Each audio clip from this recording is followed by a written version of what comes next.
vous êtes ici dans la nouvelle partie de notre usine. Hein, c'est environ 6000 m² qui a été bâti en 8 mois grâce aux services de l'État, de la région et surtout l'aide de M. Bonneau pour fédérer toutes les ressources. C'était important pour nous parce qu'on avait une carte à jouer pour rentrer dans le marché des cartes électroniques pour la voiture électrique.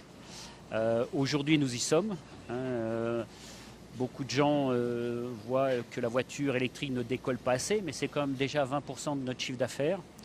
On voudrait en faire beaucoup plus, mais quand même, on a réussi notre pari de rentrer et de devenir des sous-traitants, des fournisseurs de Renault, Stellantis et tout ça.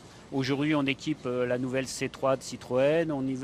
Et ça, c'était important pour nous. On y est. Bon, maintenant, à nous d'être agiles pour livrer le client qui va réussir à vendre le plus de voitures électriques.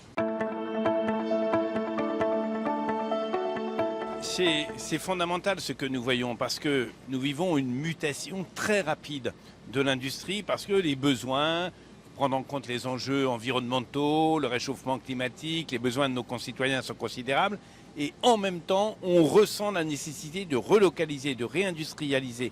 Et ce qui se passe ici, c'est la réindustrialisation sur les produits d'aujourd'hui et de demain, sur les grands secteurs d'aujourd'hui et de demain. Le secteur de l'automobile qui ne produira pas de gaz à effet de serre, c'est fondamental. Donc que nous puissions ici refaire écosystème avec notamment, à partir notamment d'un élément qui était en disparition complète, c'est-à-dire l'électronique sur notre pays et voire en Europe, c'est pour nous fondamental. La région très en appui de ça et est très reconnaissante de ce que font des entreprises qui prennent tous les risques mais qui gagnent. Beau travail d'équipe. Donc on peut lancer un message pour les jeunes, hein, parce que c'est le tour de l'électronique aujourd'hui, pour les encourager à poursuivre dans cette voie. Non, la filière électronique n'est pas morte.